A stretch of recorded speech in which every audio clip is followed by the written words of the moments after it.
Bonjour à tous et bienvenue à Dieu c'est quoi? Dieu de guerre et de paix, la question est particulièrement d'actualité aujourd'hui avec la guerre en Irak.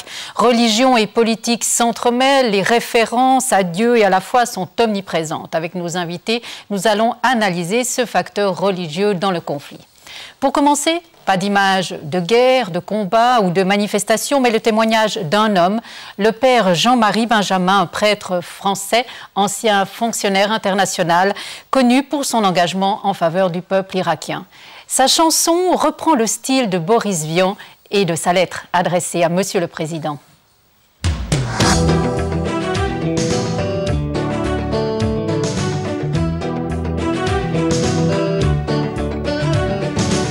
Ça fait 12 ans que tu les bombardes, mourir de faim, ces enfants par milliers. Et comme si c'était pas suffisant, la pollution à l'uranium appauvrit. Hey, Mr. President, on ne t'entend parler que de paix, de démocratie et de liberté, des droits de l'homme, mais qu'est-ce que tu fais?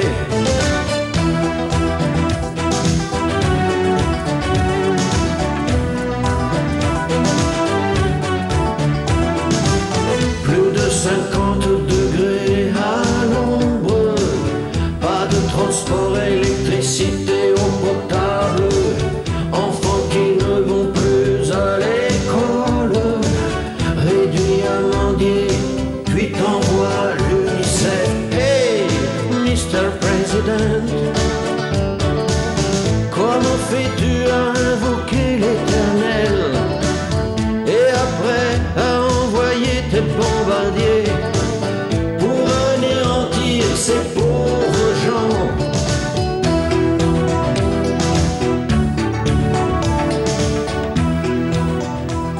Messieurs, bonjour. Alors, le président américain invoque l'Éternel avant de bombarder la population irakienne. Nous allons en parler tout au cours de ce débat. Mais pour commencer, quelle est votre réaction en découvrant ce clip? Yann Mareshko, vous êtes philosophe. Bien, oui, ça me rappelle 68 où nous écoutions effectivement Léonard Cohen. Et en 68, nous disions ni Moscou ni Washington.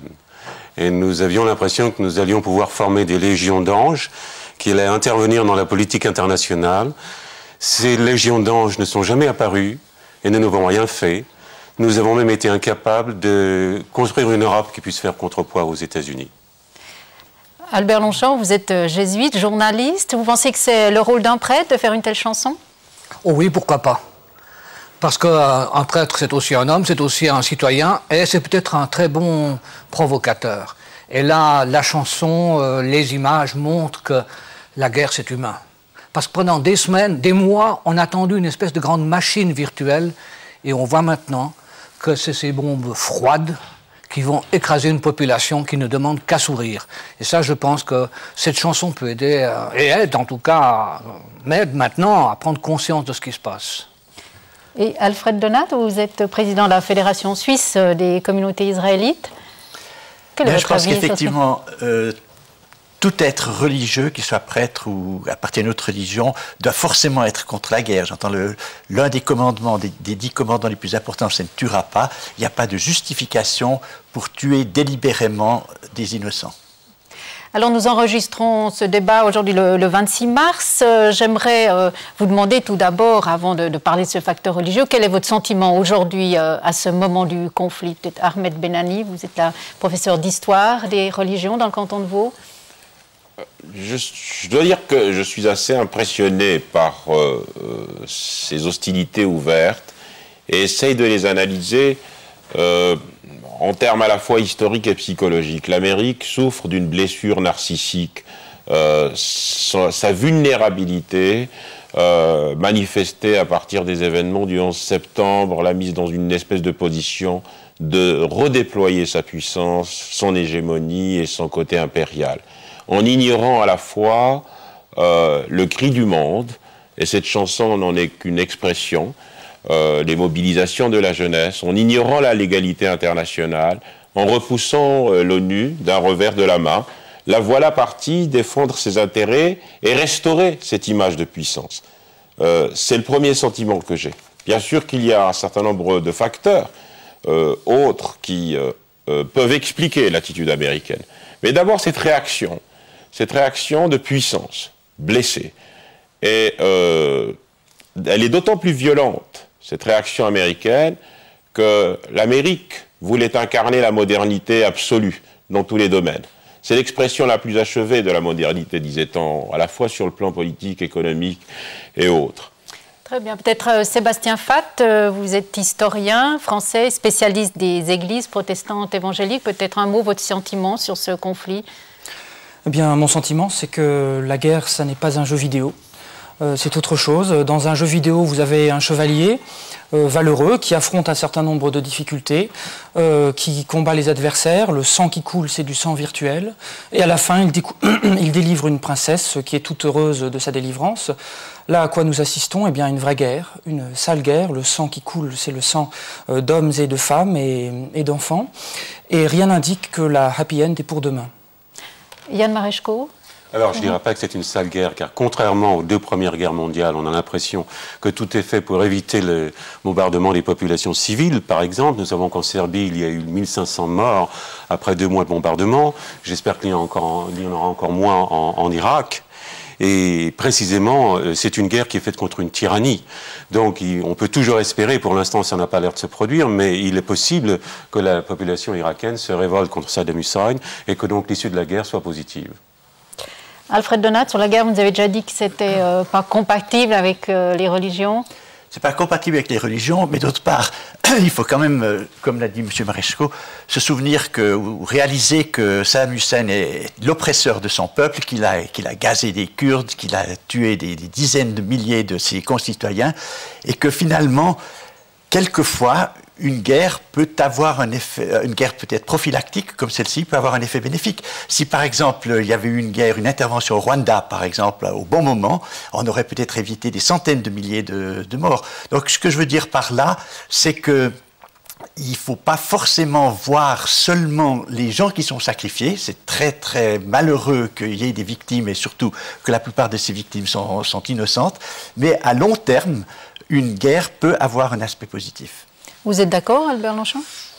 J'ai les plus grands doutes parce que comment d'abord prouver avant de lancer une guerre qu'elle peut avoir des effets positifs. Donc on ne peut pas prendre exemple sur un fait historique pour dire maintenant on va faire une guerre préventive comme c'est le cas pour l'Irak. Donc une guerre qui part sans preuve d'une agression réelle ou sans preuve d'une menace mais absolue, et c'est le cas dans le cas de l'Irak, me paraît injustifié.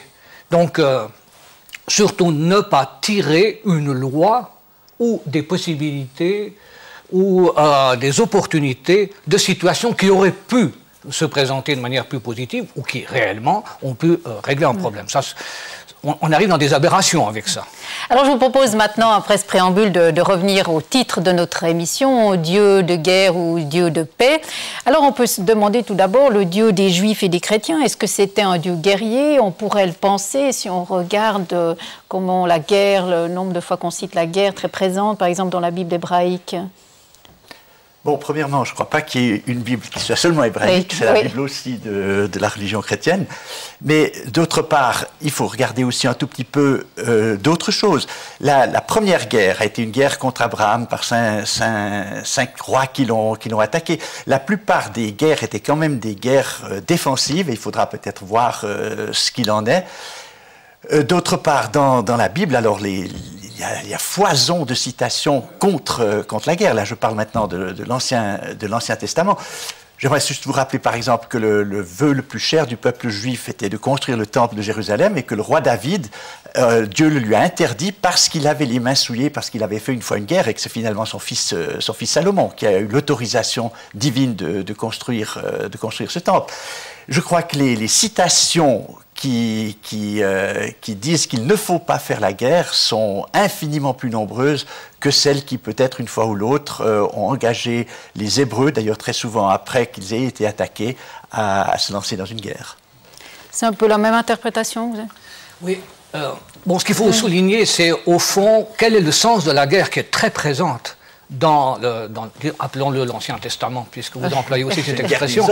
Mais c'est la lecture qui est faite de cette guerre qui est intéressante. Ce n'est pas une victoire, je dirais, pour Israël ou pour les Hébreux. C'est une victoire pour Yahvé. Vous allez dire, comment?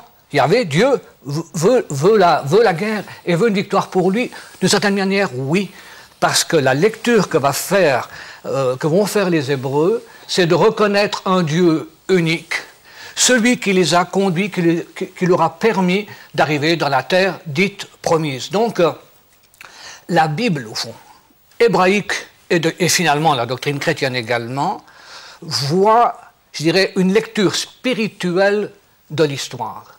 Et disons que le fondamentalisme américain ou la guerre de maintenant me semble faire la lecture inverse et contradictoire, c'est-à-dire qu'elle fait une lecture politique de la Bible. Alors évidemment, on arrive dans des aberrations.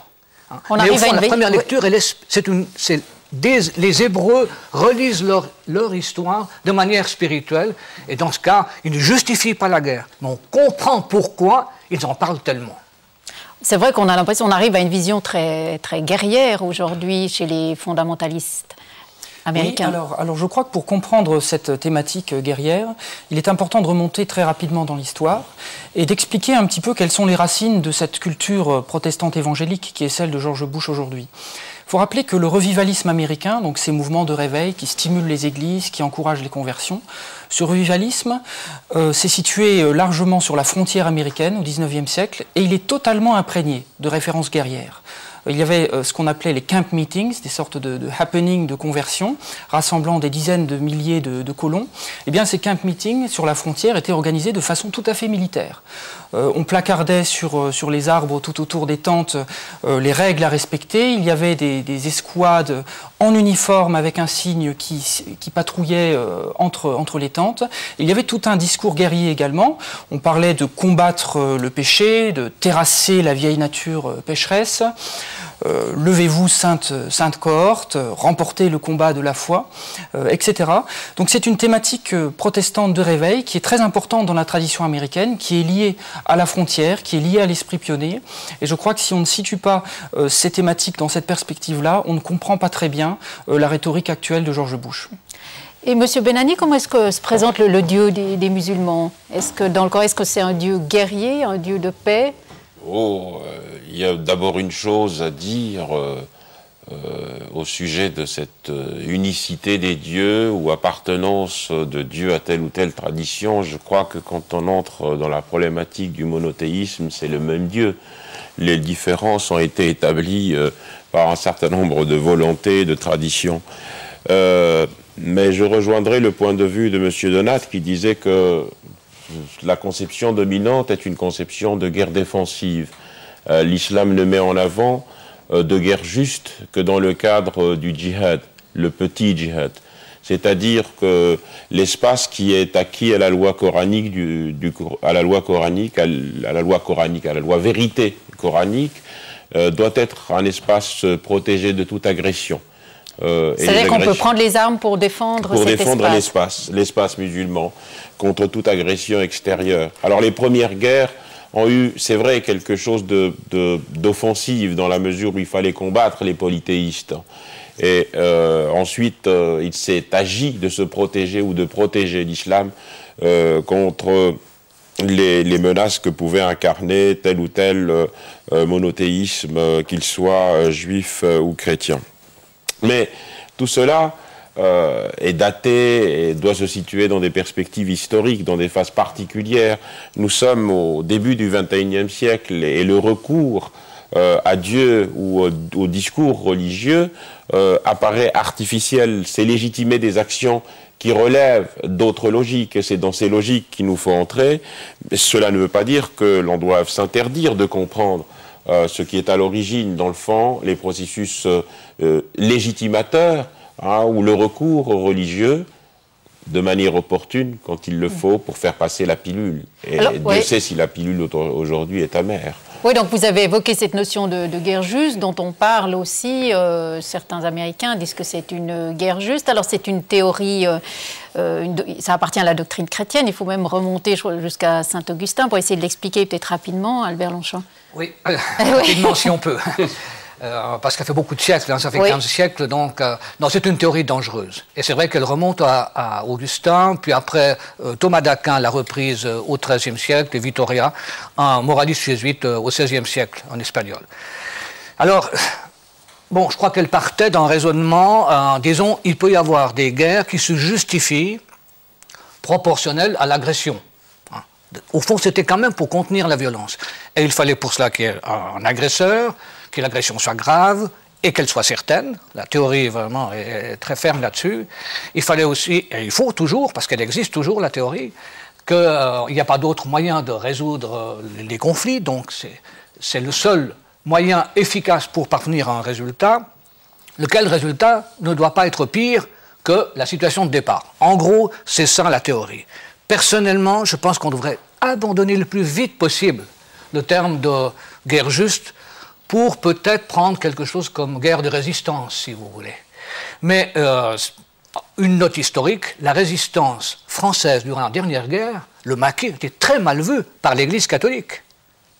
Hein, parce qu'on n'entrait pas, au fond, ça n'entrait pas dans le schéma de la guerre juste.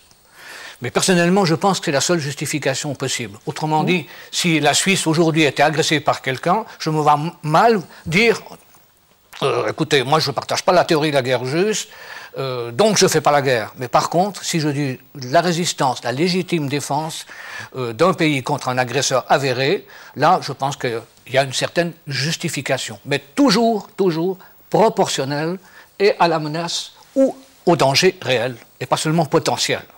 Yann Marechko, peut-être juste un mot. Yann Marechko, vous avez soutenu, je crois, l'intervention américaine. Est-ce que vous pensez que on est dans le cas d'une guerre juste?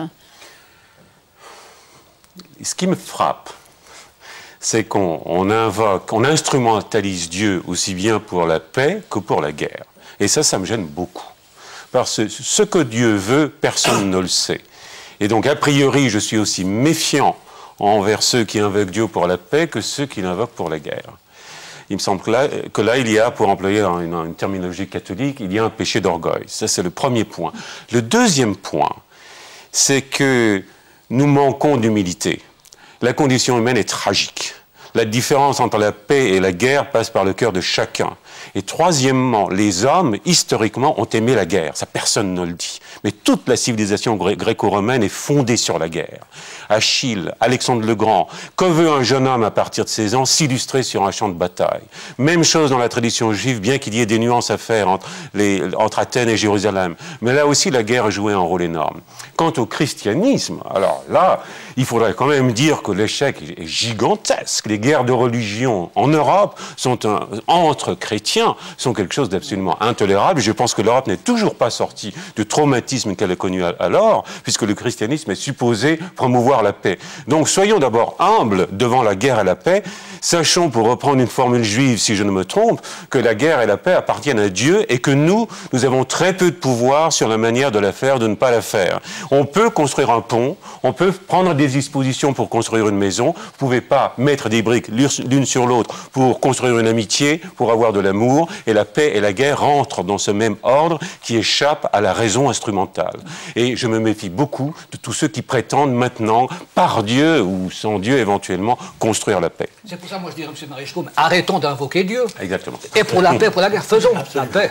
Alors encore, M. Benani, vous vouliez intervenir là? Oui, et je voulais simplement dire que, en parlant tout à l'heure de l'islam, de l'espace acquis à la loi coranique ou de l'espace conçu comme étant celui de la guerre, habité par les polythéistes ou les autres monothéistes, est un phénomène daté.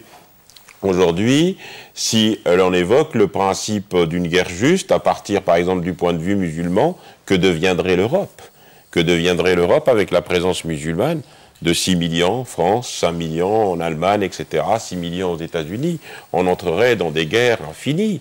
C'est-à-dire qu'on mettrait un terme, finalement, à la paix confessionnelle, on remettrait en question la liberté de conscience et on entrerait dans des situations de troubles infinis. C'est dans ce sens-là que tout recours à l'explication essentialiste ou même historique me paraît pour le moment inopportun. examiner la guerre dans ce qu'elle a de particulier aujourd'hui, des ressorts précis qui ont conduit l'administration ou l'establishment Bush à décider de cette offensive avec les raisons qu'ils ont avancées. Et ce sont des raisons qui sont contradictoires. Dans un premier temps, on a dit qu'il fallait aller pour détruire les armes de destruction massive. Et puis, on a voté une résolution sur laquelle la communauté internationale a été d'accord. Cette résolution a été oubliée. On va peut-être pas étendre sur le question non, mais politique. juste pour dire qu'après, on est passé à un autre objectif qui est celui de mettre un terme à l'existence d'un régime. Pourquoi est-ce que c'est l'Amérique qui doit se charger de cette mission? Alors, quel est le rôle du peuple irakien? On va maintenant dans cette deuxième partie justement approfondir ce phénomène religieux aux États-Unis et les liens existants entre la religion et la politique. Après les terribles attentats du 11 septembre, le président Bush a invoqué la protection de Dieu. Il a utilisé, très brièvement c'est vrai, le terme explosif de croisade. Il disait également que le combat de son pays allait être une lutte monumentale du bien contre le mal, mais le bien l'emportera. Au début de l'année, il disait aussi: la liberté n'est pas seulement un don fait par l'Amérique au monde, la liberté est un don de Dieu à chaque être humain. Plus que jamais, on est attentif au langage religieux du président qui appartient à l'Église méthodiste unifiée des USA. Le traditionnel petit déjeuner de prière à Washington le 6 février dernier avait de quoi attirer l'attention. Des parlementaires de 54 pays y ont participé. Le conseiller national Claude Ruet s'y est rendu avec un message au président. C'est la tradition religieuse américaine. Ce National Prayer Breakfast existe depuis 51 ans. Ça existe aussi, je crois, dans les États américains. Et c'est le fait que les États-Unis se sont investis d'une mission et sont un pays d'origine chrétienne, comme on sait. Et alors, ils partagent leur foi, les hommes politiques, tous partis confondus, partagent leur foi dans des moments de prière, des moments de partage et autres. Ce qui existe d'ailleurs aussi en Suisse, hein, entre parenthèses. Et il y a effectivement, on sent un climat que je crois sincère, peut-être un peu naïf à la manière américaine, mais pas tant que ça. Et beaucoup de gens très engagés dans le domaine social. Il y avait, j'avais autour de moi, par exemple, un Greg qui venait du Missouri, qui s'occupait de jeunes des banlieues et qui organisait des camps sportifs pour les jeunes des banlieues, des villes, etc. D'autres gens engagés dans le tiers-monde, volontaires pour la paix, etc. Que contenait le message que vous avez adressé au président Bush ? Alors justement, je disais à Bush, qui avait été impressionné par sa foi, parce qu'encore une fois, alors je crois d'ailleurs que les observateurs qui connaissent bien pensent que c'est quelqu'un de sincère et pas quelqu'un de cynique. J'entendais encore ces jours un analyste politique international le confirmer. Mais alors, on ne peut pas dire nous sommes une nation de prière, nous pensons que nous devons prier pour la paix, pour la justice, etc.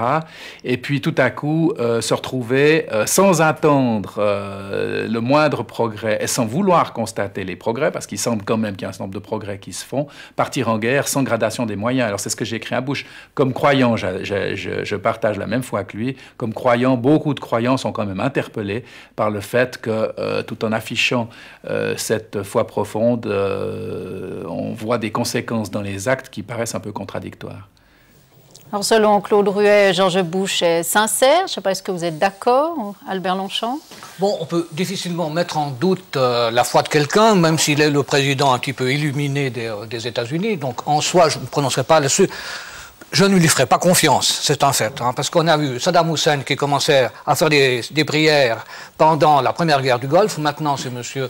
Bush qui se montre fort pieux pour conduire cette nouvelle guerre. Donc j'ai de forts soupçons, si vous voulez, sinon d'hypocrisie, du moins de façade.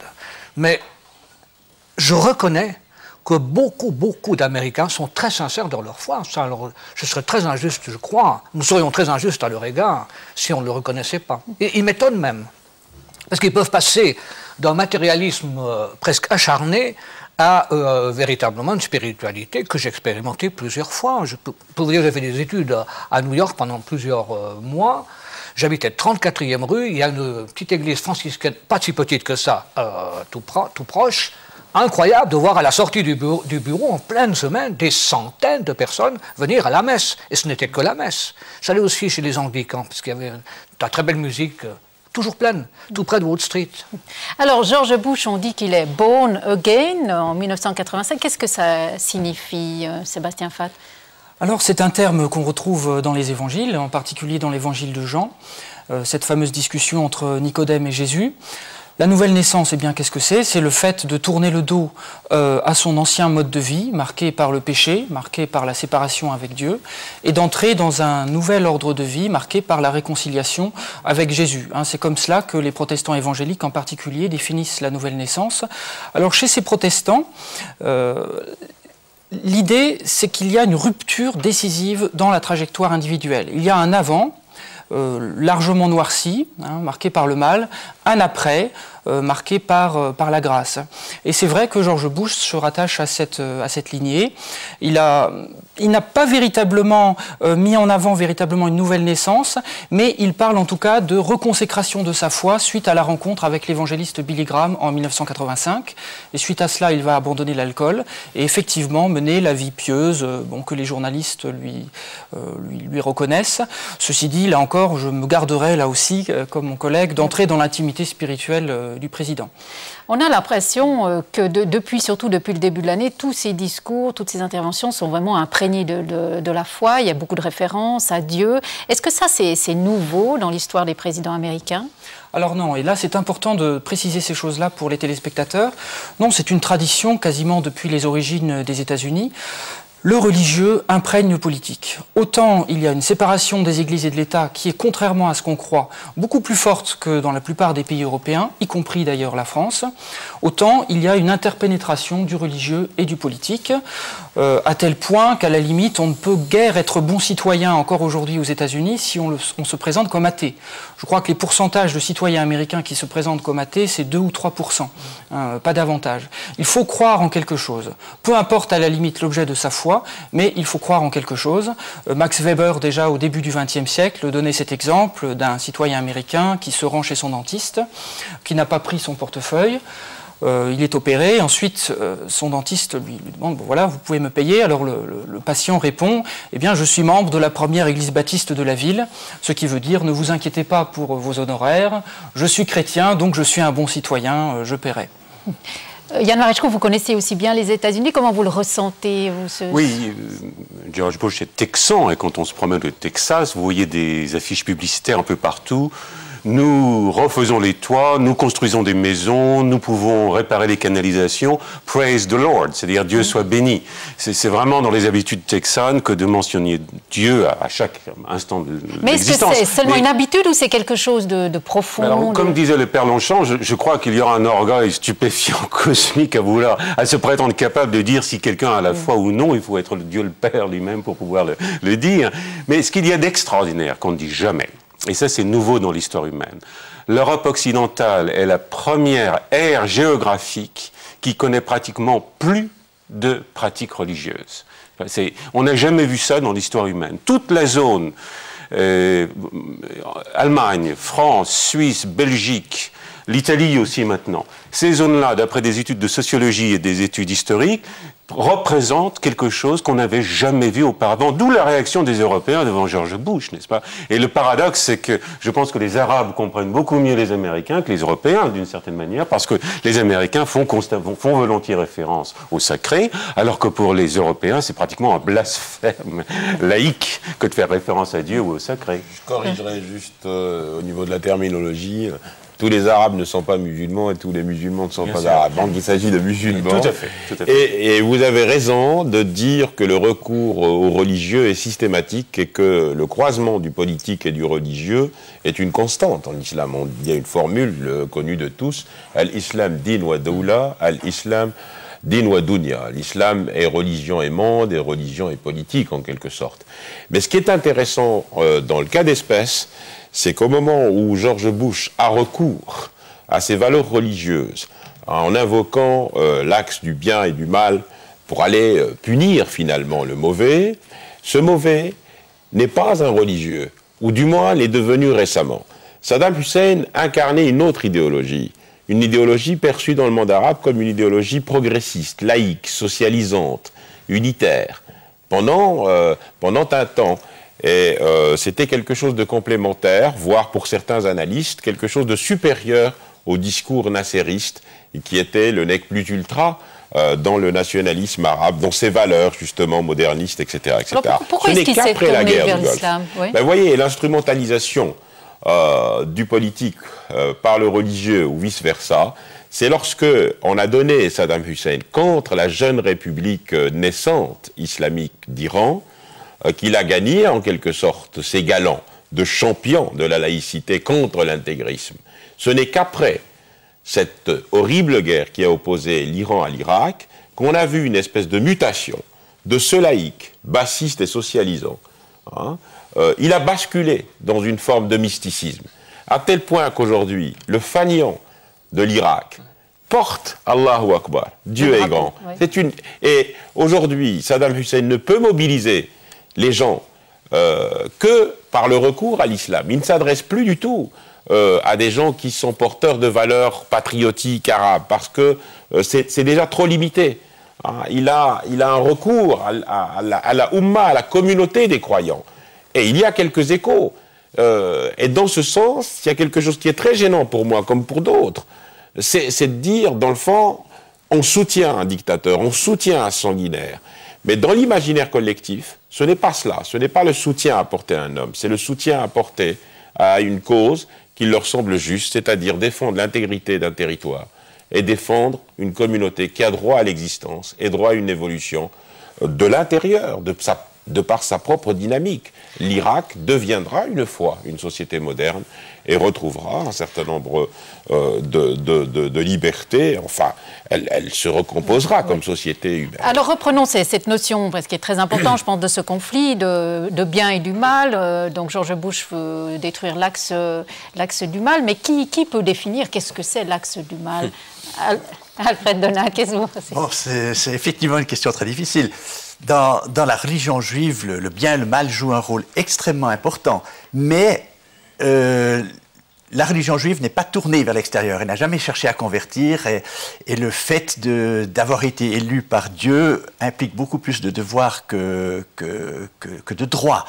Mais il y a un travail interne qui doit être fait individuellement et pour s'améliorer soi-même, d'ailleurs dans la plupart des religions. Mais chez les Juifs, c'est beaucoup plus encore tourné vers l'intérieur que ça ne l'est dans d'autres religions qui cherchent plutôt à convertir les autres. Pour nous, pour gagner le ciel, il n'est absolument pas nécessaire d'être juif. Au contraire, on dit que c'est même beaucoup plus difficile d'arriver au paradis si on est juif que si on ne l'est pas. Mais ce travail interne contraste avec l'attitude de la plupart des autres religions qui ont des tendances propagationnistes beaucoup plus fortes. Mais George Bush, c'est un peu, on peut faire le parallèle, un peu le même discours que chez les islamistes. On dit le mal, c'est l'autre. Est-ce que ça correspond à la théorie? Oui. Vous savez, ce qui est en train de se passer, c'est que l'Europe que j'évoquais tout à l'heure, cette Europe incroyablement laïque et qui n'a pratiquement plus de pratiques religieuses, cette Europe-là a mis ses espoirs dans la gestion du monde. Une gestion qui, pour reprendre la formule de Nietzsche, serait au-delà du bien et du mal. Et quand vous regardez les procédures des Nations Unies, il s'agit précisément d'éliminer toute catégorie morale. Je suis quant à moi absolument convaincu que c'est un rêve creux, que nous n'irons jamais nulle part en croyant qu'on pourra gérer le monde sans faire référence à la morale et au sacré.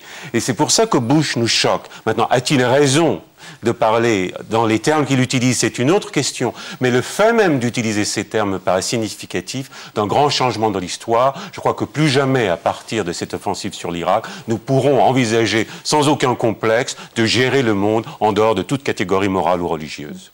Albert Longchamp, est-ce que le mal c'est l'autre ou le mal il est en nous? Que dit le chrétien? La fameuse phrase « l'enfer c'est les autres », n'est-ce pas? Elle reste de Jean-Paul Sartre. Elle reste vraie, donc, vue par l'individu, individualiste au sens fort, hein, et parfaitement athée, je crois, le mal, c'est l'autre, c'est jamais soi. Au contraire, la Bible, le mal, c'est moi. C'est ce qui me divise moi-même. C'est Adam, qui Donc le premier homme, donc l'homme par excellence, l'homme originel. Chacun est originel qui porte en lui-même une racine de mal. Et c'est un mystère énorme. C'est une interrogation fantastique. Je crois qu'avec la mort, qui est une des formes du mal, c'est l'interrogation avec un I archi majuscule. C'est le problème du monde. Et par conséquent, ceux qui ont tenté de nier, en effet, les valeurs liées au bien ou au mal ont couru et nous font courir à la catastrophe. En revanche, le recours à la définition du mal et du bien, qui serait approprié uniquement par une personne, comme M. Bush, ou bien par M. Saddam Hussein peut-être, est extrêmement dangereux parce qu'il nous conduit dans ce qu'on a appelé, c'est critiquable, mais le choc des civilisations. Autrement dit, on reviendrait à la formule, le mal, c'est pas moi, c'est toi. Et dans ce cas, c'est le choc, c'est la guerre. Oui, mais vous êtes d'accord, excusez-moi de m'interrompre, mais vous êtes d'accord que tout de même, dans les années 30, en Europe, si on avait désigné le mal avec un peu plus de fermeté, ça aurait peut-être été une bonne chose. On aurait peut-être évité on aurait évité non seulement la Deuxième Guerre mondiale, mais la Shoah. Quand je voyais ce film qui nous était présenté au début avec des bombes qui tombent, qui sont larguées d'ailes d'avion, et j'étais à Auschwitz il y a quelques semaines, si ces bombes étaient tombées sur les rails de chemin de fer qui conduisaient à Auschwitz, ça aurait été une bonne chose, n'est-ce pas? On ne peut pas dire a priori que déclarer qu'on ne peut pas se prononcer sur le bien et le mal dans le monde est une bonne chose, ce n'est pas possible. Je ne dis pas qu'on ne peut pas, mais qui est on? Ouais. Alors voilà. Non, ce qui est insupportable, c'est la position que s'arroge l'Amérique en la circonstance, dominant le monde et disant qu'elle détient la morale universelle. Donc l'universalisme américain, chacun le sait, les anthropologues, les historiens ont fait des études assez précises là-dessus pour démontrer qu'il est très particulariste. Hein, il a quelque chose de particulariste. Je suis désolé, l'Europe que vous incriminez dans sa laïcité n'a pas sombré dans l'incroyance. Elle a fabriqué de nouvelles libertés, des libertés individuelles. Elle a un esprit de tolérance, elle a accueilli. Et ce que l'on constate, c'est que précisément, aujourd'hui, ce rigorisme américain, religieux, cette espèce de morale que Bush fait accompagner, ou dont il fait accompagner son action guerrière, est à peu près la même que celle de l'intégrisme saoudien. C'est pour ça, sans doute, que l'Amérique et l'Arabie saoudite sont les meilleurs amis du monde, même si l'on considère qu'il y a le pétrole. Monsieur Donat, donnez-moi un seul exemple, un seul exemple où une seule critique a été émise par les États-Unis d'Amérique s'agissant des violations des droits de l'homme en Arabie saoudite, qui reste pour beaucoup, et sans doute pour vous aussi, une des expressions les plus archaïques de l'humanité, où l'on ampute, hein, où l'on lapide l'adultère, où l'on interdit aux femmes de conduire leur propre voiture. Alors, j'aimerais peut-être juste avoir l'opinion de M. Sébastien Fath. Comment on peut expliquer que George Bush, qui est un croyant, chrétien convaincu, comment il peut dire, lui, que le mal, c'est l'autre, qui ne correspond pas à la doctrine chrétienne? Comment on peut expliquer ça? Alors tout d'abord, je voudrais préciser une chose. On a parlé de rigorisme religieux américain, l'Amérique, les Américains. Alors soyons clairs, George Bush ne représente pas le christianisme américain. Et là, je crois qu'il est quand même grand temps de rappeler que la grande majorité des églises aux États-Unis s'est opposée à l'entrée en guerre contre l'Irak, à une entrée en guerre unilatérale. L'ensemble du National Council of Churches, qui regroupe de très nombreuses dénominations américaines, a pris position très fermement, et depuis plusieurs mois, contre cette guerre. C'est le cas aussi de la conférence des évêques de l'Église catholique. Et tous les sénateurs juifs. Tous les sénateurs juifs également, sans parler de l'islam américain, qu'on oublie. Et même les autorités de l'église de M. Bush. Exactement, l'église méthodiste unie. Sans parler aussi d'une minorité, mais d'une minorité relativement significative de protestants évangéliques. C'est-à-dire, si on veut, le propre camp religieux de Bush est loin d'être unanime derrière George Bush. Et je dirais à certains égards que le président des États-Unis est complètement en porte-à-faux avec les églises. Donc là, soyons prudents dans notre manière de qualifier le christianisme américain. George Bush ne représente pas le christianisme américain dans son ensemble, loin s'en faut. Alors sur cette rhétorique du bien et du mal particulièrement, George Bush a été critiqué par quasiment toutes les églises, y compris dans la presse de l'évangéliste Billy Graham, évangéliste donc qui a joué un rôle si important dans le parcours spirituel de Bush. J'ai trouvé en septembre 2002 un sermon qui a été publié dans Décision Magazine à propos du prophète Sophonie et qui traite de la question du mal et de la vengeance. Comment faire lorsqu'on est victime du mal, lorsqu'on est agressé? Et alors, différentes options sont présentées. On commence par évoquer l'hypothèse de la vengeance. Et conclusion du sermon, avant de stigmatiser le mal en dehors, avant de symboliser le mal par un État ou par une personne, il s'agit d'abord de réaliser, de se rappeler que dans l'optique du christianisme, le mal, il est d'abord en chacun d'entre nous. Donc c'est un peu ce qu'on disait au début, M. Bush s'approprie Dieu pour des fins politiques. Et pour une vengeance. À mon avis, là, vous avez employé un mot qui me paraît important dans sa prise de position personnelle et dans la manière dont il a imposé cette guerre. Il fallait laver le péché du 11 septembre. Ça, je crois que ça fait partie de sa structure de pensée incontournable. Il y a une autre notion dont on parle beaucoup, c'est la mission. On entend dire que les Américains se sentent investis d'une mission divine, d'apporter la liberté dans le monde. On entendait George Bush qui disait c'est un cadeau, donc la liberté c'est un cadeau de Dieu à l'humanité. D'où vient ce sentiment de mission? Est-ce qu'il faut là aussi remonter à l'histoire des États-Unis? Oui, en effet. Là, il serait peut-être utile brièvement de rappeler aussi l'importance de la religion civile aux États-Unis. Alors, qu'est-ce que ça veut dire? Que veut dire cette expression un peu barbare, un peu obscure pour nous, Européens? La religion civile, en deux mots, c'est la sacralisation de l'être ensemble, d'une communauté. C'est la manière dont une société va sacraliser son sentiment de communauté. Et aux États-Unis, cette religion civile est très forte. Et c'est une sorte de religion un peu générique, qui transcende toutes les barrières confessionnelles et qui imprègne l'ensemble de la société. Alors comment la définir brièvement? Bon, on peut dégager différents thèmes. Alors d'abord, il y a l'importance de la culture WASP, White, Anglo-Saxon and Protestant, les pères fondateurs qui ont fondé cette civilisation si éminente. Ça, c'est un premier point. Deuxième point, l'individualisme. Tout passe par l'individu, la régénération passe par l'individu, d'où l'importance aussi de la thématique de la conversion. Troisième trait caractéristique de cette religion civile, c'est l'accent sur la foi et la prière. Quand on voit George Bush prier, on est surpris, mais il faut rappeler que tous les présidents américains ont été filmés, ont été photographiés en train de prier. Ça n'est pas du tout une spécificité de George Bush. Ça nous renvoie un petit peu là au thème aussi de ce film que certains de nos téléspectateurs ont sans doute vu quand il est sorti sur les écrans en 1998, When You Believe. Je parle du film Prince d'Égypte sorti par les studios DreamWorks. To believe, il faut croire en quelque chose. Est-ce que ça veut dire que les Américains se sentent un peu un peuple élu, oui, alors, investi d'une mission? Là, j'en viens au quatrième trait de la religion civile, c'est effectivement ce messianisme. Et là, ça remonte à loin, ça remonte au Père Pèlerin, à ce fameux sermon de John Winthrop en 1630, où il compare le Nouveau Monde, les colonies américaines, à une cité sur la colline, appelée à éclairer le monde. En quelque sorte, les colonies américaines, qui vont devenir les États-Unis, représenteraient une nouvelle Israël, un nouveau peuple élu. À partir des dissidences religieuses un petit peu extrêmes parfois, dont l'Europe ne voulait pas, la société américaine construit le royaume de Dieu, c'est la nouvelle Israël. Donc c'est une thématique très forte qui s'articule à une cinquième et dernière thématique de la religion civile, et j'aurai terminé, c'est l'optimisme. Et c'est tout à fait imbriqué à la notion de messianisme, puisque l'Amérique est le peuple élu, elle ne peut pas perdre. Elle ne peut pas perdre. Et d'où l'importance, effectivement, de laver le péché du 11 septembre. Et là, je renvoie aussi au sermon tout à fait caractéristique de l'évangéliste Billy Graham à la cathédrale nationale de Washington, le 14 septembre 2001, donc 3 jours après la catastrophe du 11 septembre. Il va terminer son sermon sur ces mots, et c'est tout de même assez extraordinaire. Il dit la chose suivante: si l'Amérique saisit l'occasion de cette catastrophe pour se reconsacrer à Dieu, on se souviendra du 11 septembre comme un jour de victoire. Comme un jour de victoire. Donc, oui. L'optimisme. Alors, merci pour ces explications. Moi, j'aimerais juste revenir à la notion de peuple élu. Est-ce qu'on peut faire le parallèle avec le peuple élu, alors, le peuple je crois pas. Je crois que le sens du mot peuple élu est totalement différent.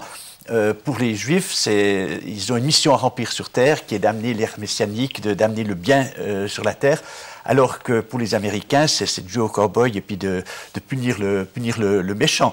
Mais il faut tout de même dire en faveur des Américains que pendant la dernière guerre mondiale, s'ils n'étaient pas intervenus, je ne sais pas où serait l'Europe. Et là aussi, ils sont intervenus sans justification véritable. La Société des Nations ne fonctionnait plus du tout. D'autre part, quand l'Europe a eu des problèmes en Serbie, c'est également aux Américains qu'on a fait appel, parce que l'Europe était absolument incapable de régler ce problème. Or, c'est un problème du même genre que celui auquel le monde est confronté aujourd'hui.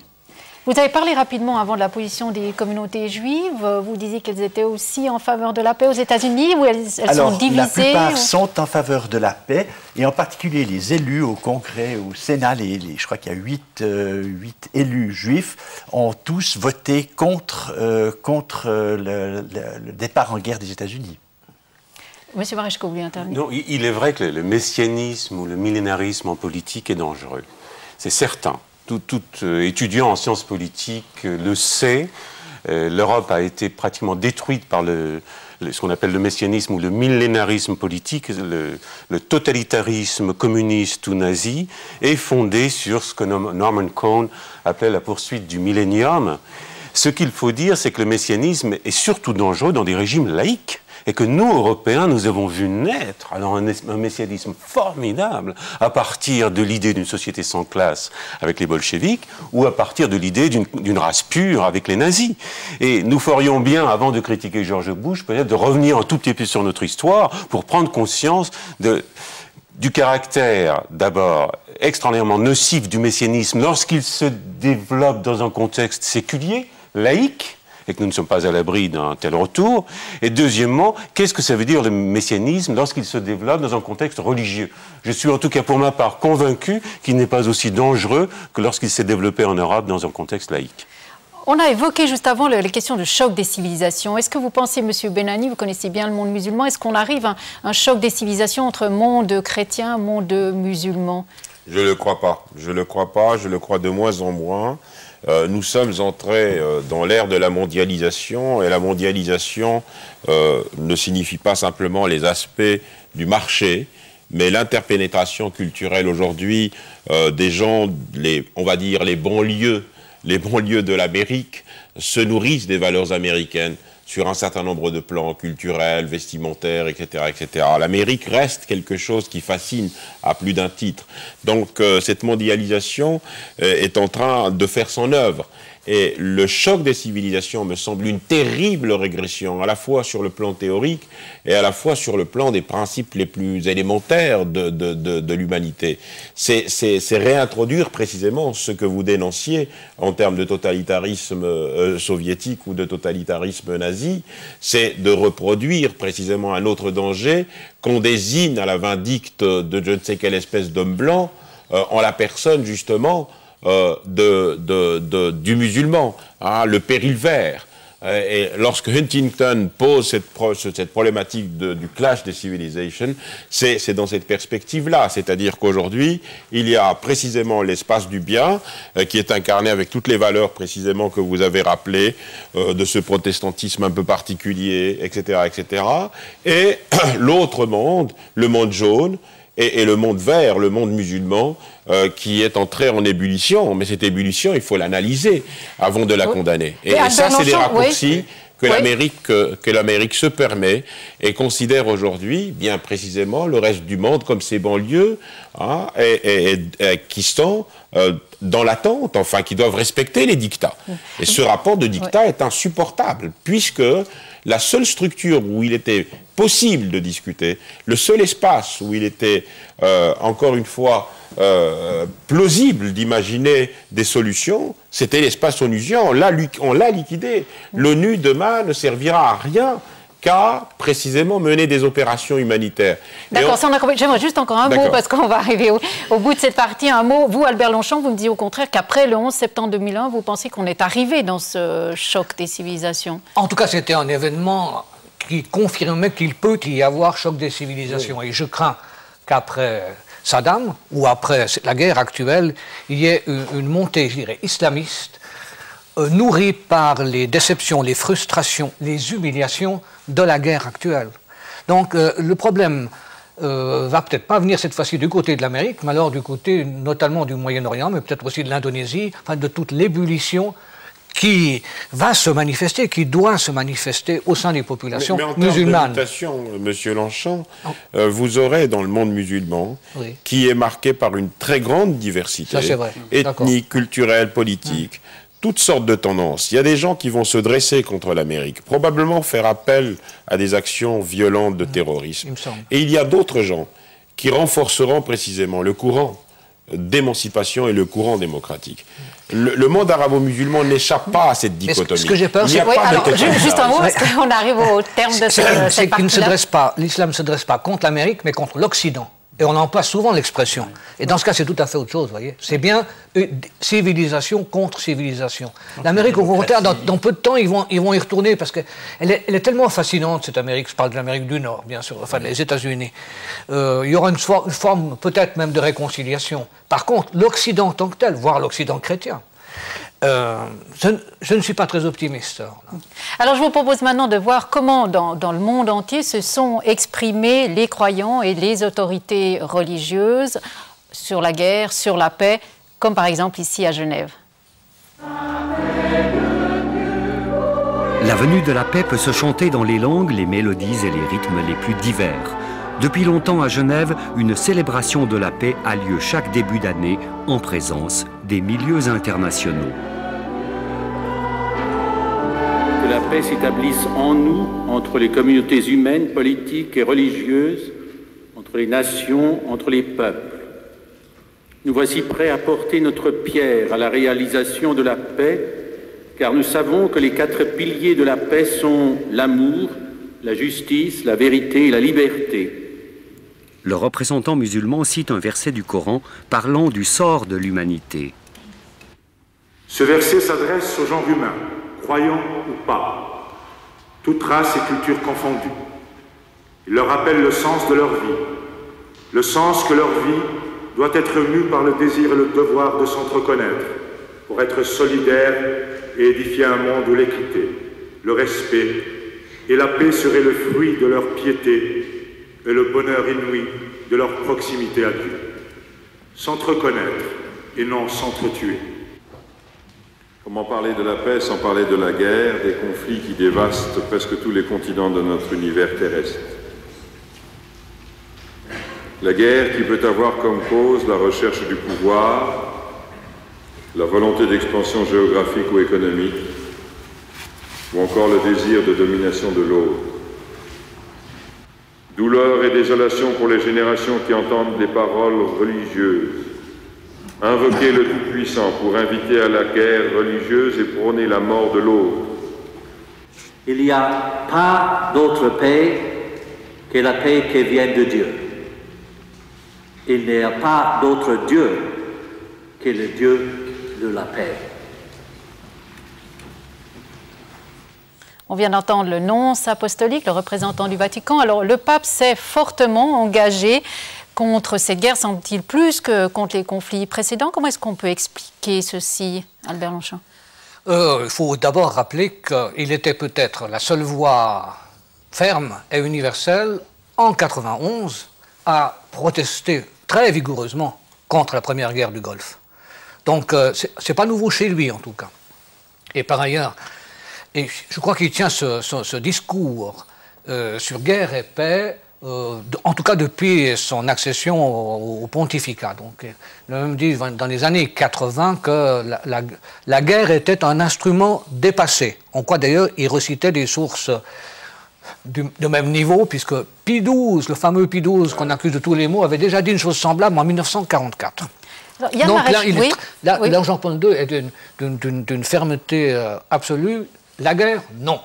Et celle-ci, il a été très très ferme parce qu'il en voit, je crois, les désastres, même s'il peut y avoir des effets collatéraux positifs. Alors Yann Mareshko, vous êtes assez critique envers la position du Vatican. Tout à fait. Et je ne sais pas dans quelle perspective le pape prend ses positions, je n'ai pas eu l'honneur d'en discuter avec lui, mais ce qui me frappe là aussi énormément, c'est que pendant 2000 ans, et 3000 si on prend en considération la tradition juive, l'essentiel, c'est le salut de son âme. L'essentiel, c'est l'alliance d'une âme individuelle ou d'un peuple avec Dieu. Et ce n'est pas du tout la conservation de sa vie organique à tout prix. Précisément, l'homme se définit par sa capacité à mettre sa vie en jeu pour quelque chose qui le dépasse. C'est philosophiquement irréfutable pratiquement. Or, ce qui me frappe énormément dans les déclarations du pape, c'est qu'il semble se faire le complice d'une Europe fatiguée, d'une vieille Europe, je fais mienne l'expression d'Alan Ramsell, dont la seule préoccupation est de gérer au mieux l'existence terrestre. Alors je n'ai rien contre cette gestion. On peut bien entendu, il faut s'occuper, c'est une création de Dieu, mais en même temps, si c'est au prix d'oublier le salut de l'âme ou le sacré, alors là je dis non. Et j'aimerais bien que le pape rappelle, dans des termes un peu nouveaux, ce qu'est la vocation surnaturelle de l'homme, dans des termes un peu nouveaux, ce qu'est l'alliance ou la nouvelle alliance pour lui. Et il ne le fait pas. Vous n'allez pas faire croire à quiconque que Jean-Paul II a oublié le salut du monde et le salut des âmes. C'est l'impression qu'il me donne dans ses déclarations publiques. Alfred Donat, vous avez cette impression, comment vous voyez cette mobilisation? Il n'appartient absolument pas de parler du pape et surtout pas de le critiquer. Mais je pense que c'est son rôle, effectivement, de défendre la notion de la paix et de prendre position contre la guerre. Tout cela en se plaçant du point de vue purement religieux, en disant il n'y a pas de justification religieuse à la guerre. Il peut y en avoir d'autres, je les ai mentionnés tout à l'heure, mais le rôle à mon avis, à mon humble avis du pape, c'est de dire la guerre des religions, les guerres de religion, c'est du passé, les croisades, tout ça, ça ne doit plus exister aujourd'hui. Ce qui est intéressant, c'est qu'il y a une vision ou une légitimation religieuse de la guerre d'un côté, et qu'il y a un refus de cette guerre au nom de principes religieux également. Ouais. Seulement, le pape est déclassé dans ce processus. Et j'allais dire presque prosaïquement, le Vatican, l'Europe, n'a plus les moyens de sa politique, n'a plus les moyens de promouvoir une alternative autre que celle que nous subissons de la part de l'Amérique. Alors peut-être en guise de conclusion, il nous reste là 3 minutes. Est-ce qu'on a vu ces appels à la paix du pape, mais aussi de différentes autorités religieuses? Alors est-ce que c'est des cris dans le désert? Est-ce que ça sert à quelque chose? Qu'est-ce que vous pensez? Des cris sûrement. Des cris dans le désert, je ne pense pas, parce que c'est aussi dans le désert que se sont levées les voix du prophète Abraham et de tant d'autres, et aussi de Jésus-Christ, on ne va pas l'oublier complètement, et qui sont donc des voix fondatrices de véritables civilisations qui ont eu leurs dérives, qui ont eu, je réemploie le mot de péché, de décadence, mais qui, au bout du compte, je crois, déboucheront sur leur vérité intérieure et la lumière qu'ils peuvent apporter. Oui, si vous me permettez, j'aimerais juste revenir sur ce souci de la paix et la volonté de gérer la vie terrestre et uniquement celle-ci. Je crois qu'à vouloir la paix de cette manière-là, on a des risques de guerre, en tout cas aussi considérables qu'avec l'instrumentalisation de la foi dont on accuse George Bush. Il ne faut pas se faire d'illusions, n'est-ce pas? Les deux grandes guerres mondiales n'ont rien à voir avec la religion. Elles sont nées de régimes laïques, en tout cas laïques moins que les nôtres, mais je ne vois pas qu'on puisse, encore une fois, détenir un secret sur la manière de promouvoir la paix. Et ce qui me rassurerait beaucoup plus que n'importe quelle déclaration, c'est justement le retour à ce que vous disiez, Père Longchamp, tout à l'heure, à savoir que la frontière entre le bien et le mal passe dans le cœur de chacun, qu'il y a dans le cœur de chacun quelquefois un désir de guerre aussi. Ce à quoi nous invite le christianisme, j'aimerais juste conclure là-dessus, puisque vous en avez parlé, c'est quand même important, c'est de résister à la croissance de la violence en soi-même, et surtout, et pour nous Européens, c'est quasiment un devoir sacré, de résister au mécanisme du bouc émissaire, c'est-à-dire d'accuser un autre de tout le mal dans le monde. Je crois que si nous résistons fermement à cela, alors oui, nous aurons peut-être la paix. Parlons moins de la paix, parlons plus de la nécessité de résister au mécanisme du bouc émissaire. Alfred Donat, comme président en Suisse des communautés israélites, vous avez pris position, vous pensez qu'il faut prendre position? Nous n'avons pas pris position vraiment en tant que juifs de Suisse. Nous sommes en principe contre la guerre de façon générale, mais je l'ai dit tout à l'heure, il y a quelquefois des situations, comme par exemple l'oppression du peuple irakien, qui peut justifier une intervention armée. Sébastien Fath, en tant qu'historien, vous pensez que dans l'avenir, ce serait peut-être le mot de la fin, est-ce que dans l'avenir vous pensez que religion et politique vont être de plus en plus mêlées? Écoutez, franchement, je ne suis pas prophète. En tout cas, ce qui me frappe en regardant les images de tout à l'heure, c'est vraiment l'unanimité des acteurs religieux européens dans la dénonciation de cette guerre. Longtemps, les États-Unis ont été solidaires de l'Europe et réciproquement, mais là, on se rend compte vraiment du fossé grandissant entre les deux rives de l'Atlantique. Et les États-Unis, aujourd'hui, ne sont plus véritablement solidaires, mais solitaires. Et à mon sens, ils ne pourront sans doute pas le rester très longtemps. Messieurs, je vous remercie pour votre participation à ce débat qui arrive déjà à sa fin. Dans un mois, notre prochain débat se fera autour du thème des textes sacrés. Sont-ils intouchables ou non? Merci à tous pour votre fidélité à Dieu sait quoi et bon dimanche.